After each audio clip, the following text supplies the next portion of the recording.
Pelatih Timnas Indonesia U17 Nova Arianto mengaku tidak kaget timnya dikalahkan Mali di laga pamungkas Piala Kemerdekaan 2025. Namun dari kekalahan tersebut, Timnas Mali terlihat tidak semudah ketika mengalahkan Uzbekistan dan Tajikistan di laga sebelumnya. Para pemain Mali U17 nampak dibuat frustasi setelah berbagai usahanya selalu bisa digagalkan para pemain dari Garuda. Para pemain Indonesia juga tak bermain negatif football. Alberto dan kawan-kawan juga membuat para pemain bertahan dari Mali harus jatuh bangun. Terbukti dari 1 gol yang diselesaikan Indonesia di atas Mali. Meskipun bukan dari open play, namun 1 gol yang dicetak menandakan jika Indonesia memang sudah mampu merepotkan tim kuat sekelas Mali. Dan hasilnya itu ternyata dikomentari oleh pelatih lawan di grup Piala Dunia U17 yakni Honduras. Ya, pelatih Honduras U17 Israel Canales ternyata juga menyoroti permainan dari Indonesia yang akan menjadi lawannya di grup penyisihan Piala Dunia nanti. Di luar perkiraan dari Canales, permainan dari Indonesia ternyata cukup membuat dirinya sedikit merasa was-was. Bahkan dalam wawancaranya bersama media lokal di Honduras, jika di babak penyisihan nanti tidak akan mudah. Canales bahkan mengakui jika Indonesia bukanlah tim yang bisa dientengkan.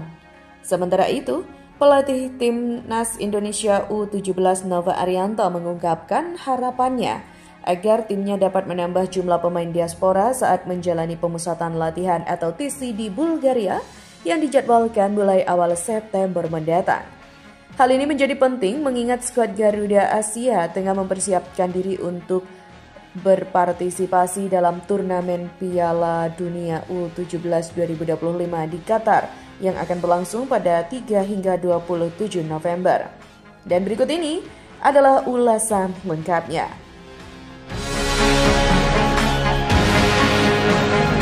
Timnas Garuda Muda harus merelakan trofi Piala Kemerdekaan kepada Timnas Mali U17 setelah di laga pamungkas di malam. Timnas Mali berhasil mengandaskan Timnas U17 Indonesia dengan skor akhir 2-1. Dalam laga ini perbedaan kelas memang sangat nampak ketika Timnas Mali sangat mendominasi laga. Mali U17 yang menjadi peringkat ketiga di Piala Dunia U17 2023 itu memang unggul segalanya atas Timnas Garuda Merah Putih. Keunggulan postur tubuh serta skill dan kecepatan membuat Mali mampu membobol sebanyak 2 gol ke gawang Indonesia yang dijaga Dava Al-Ghassemi melalui Zuma Nabalo dan juga Seydou Dembele. Sebaliknya, Indonesia hanya mampu membalas 1 gol melalui sundulan dari Alberto. Namun meski begitu, Ketua Umum PSSI Erick Thohir memberikan apresiasi kepada Timnas U17 Indonesia yang harus mengakui keunggulan Mali U17. Menurut Erick Thohir, laga melawan Timnas U17 Mali ini menjadi ujian berharga untuk mengukur kekuatan Indonesia menghadapi Piala Dunia U17 2025 Qatar bulan November mendatang. Ya, penting. Mali, kalau kita lihat dari menit awal sampai menit akhir, nggak sampai capek, minum pun jarang, larinya kencang. Jadi ya ketika anak-anak di pressure kembali, bisa mulai kembali stabil.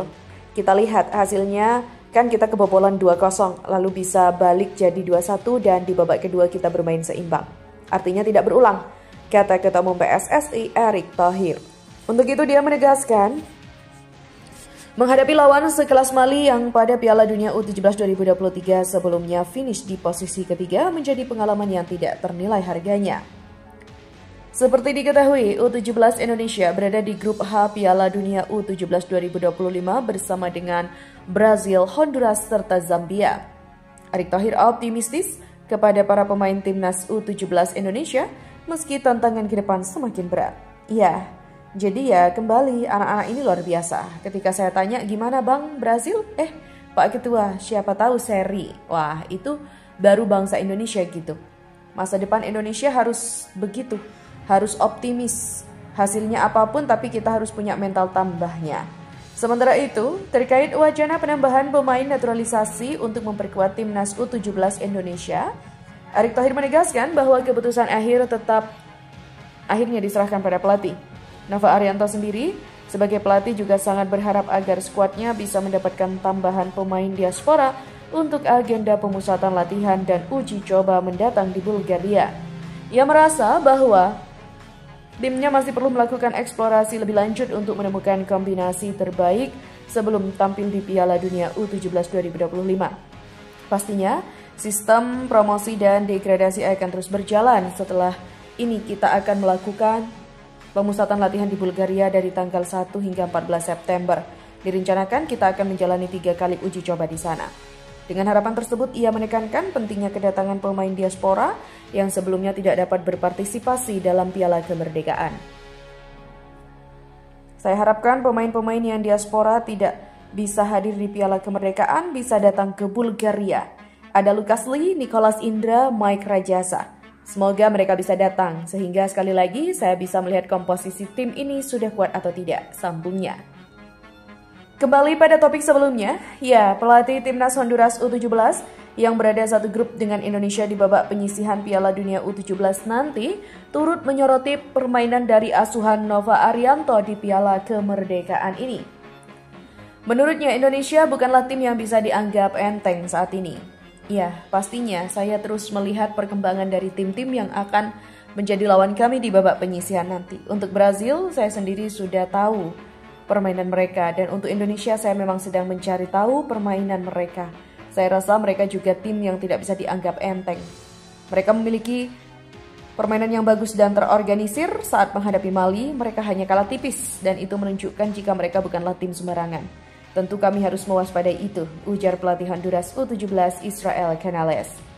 Usai pagelaran Piala Kemerdekaan ini, tim Garuda U17 akan melanjutkan pemusatan latihan di Bulgaria pada tanggal 1 hingga 14 September 2025. Nova Arianto mengatakan bahwa para pemainnya tidak boleh berpuas diri dengan cara bermain di Piala Kemerdekaan 2025.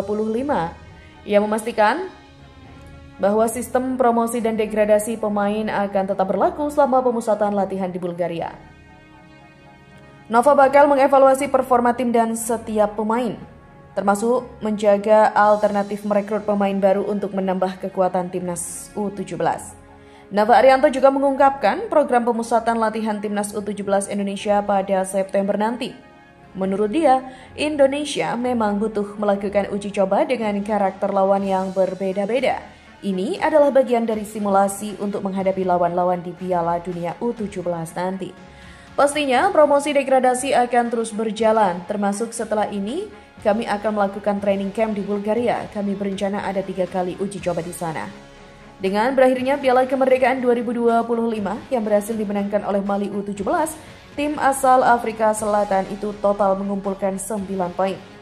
Dari 3 kemenangan, sementara Indonesia yang di peringkat 2 mampu mengemas 4 poin dari 1 kali menang, 1 kali imbang, dan 1 kali kalah. Sedangkan di peringkat ketiga ditempati Tajikistan dengan mengumpulkan total 2 poin. Dari 2 kali hasil imbang dan 1 kali kalah, sementara timnas Uzbekistan harus puas berada di peringkat keempat.